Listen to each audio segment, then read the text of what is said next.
also been frequent and widespread tornado warnings throughout the day, and they're continuing and expected to expand as Milton moves over land, including a few that have already touched down in South Florida. Currently, Milton is a Category 3 with wind speeds up to 120 miles per hour. But no one should be confused. It's still expected to be one of the most and worst destructive hurricanes to hit Florida in over a century. You know, both the heads of the National Hurricane Center and the National Weather Service made it very clear in conversations I've had with them earlier today. Milton still carries incredible destructiveness, can wipe out communities, can cause loss of life. Storm surge is still expected to be up to 13 feet. So I urge everyone in Hurricane Milton's path to listen to the local officials and follow all the safety instructions they give. At this point, evacuation is probably difficult. So I encourage people to look for safer shelter. Sometimes moving just a few miles can mean the difference between life and death. We've already approved emergency declarations for Florida. We have thousands of federal personnel on the ground. We've staged and are ready to go. We have 20 million meals, 40 million liters of water. At my direction, the Secretary of Defense, Austin, has pre-positioned search and rescue teams, helicopters, and high water speed vehicles as close to the storm as possible, so they're ready to conduct life-saving missions. And the administrator of FEMA will be on site tonight in Florida, and in the state's emergency operations center. Both Administrator Criswell and I will be in constant contact with state and local officials in the hours ahead. Once the storm hits, we're going to work with state officials to clear debris, restore power, and do it as fast as possible. The Army Corps of Engineers will pump out water and decrease flooding.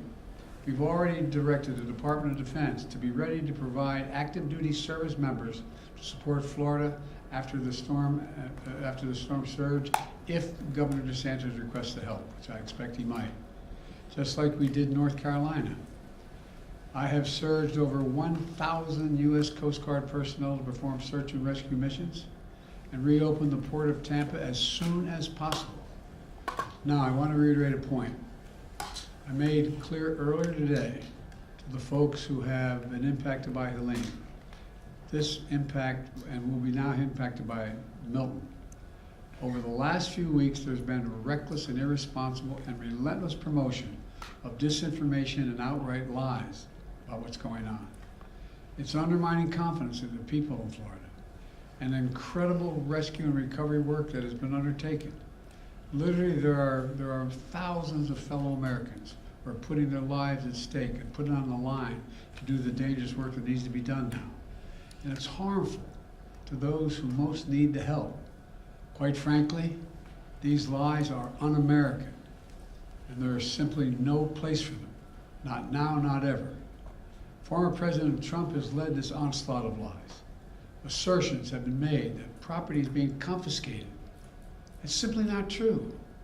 They're saying people impacted by these storms will receive $750 in cash and no more. That is simply not true either. They're saying that money needed for these crises are being diverted to migrants. What the heck are they talking about? Stop it. It's outrageous. It's just not true. Now the claims are getting even more bizarre. Marjorie Taylor Greene, the Congresswoman from Georgia, is now saying the federal government is literally controlling the weather. We're controlling the weather. It's beyond ridiculous. It's so stupid. It's got to stop. Let me close with this. As difficult as these days and weeks have been, we've seen incredible courage by so many of our fellow Americans.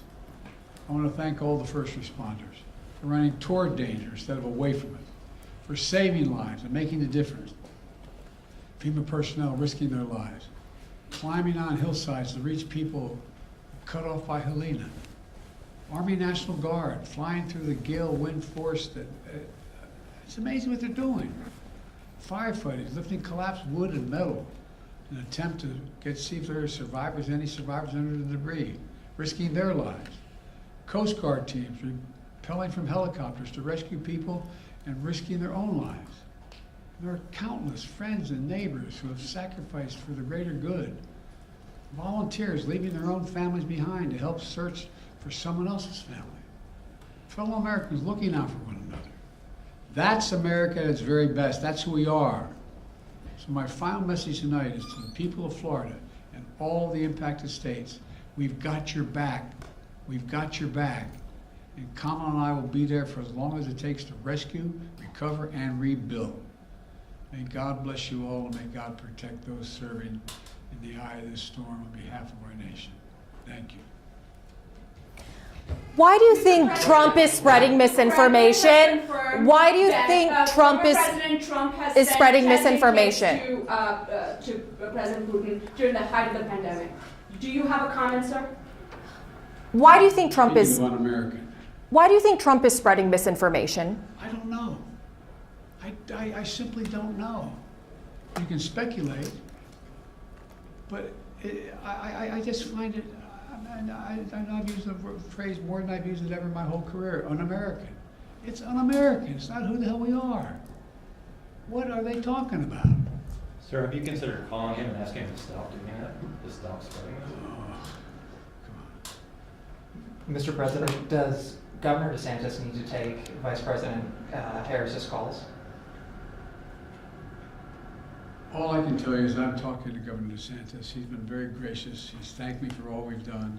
He knows what we're doing, and I think that's important. Can you say that Florida has everything it needs for the storm? How was your call with Netanyahu today? We didn't talk about the storm. Thank you.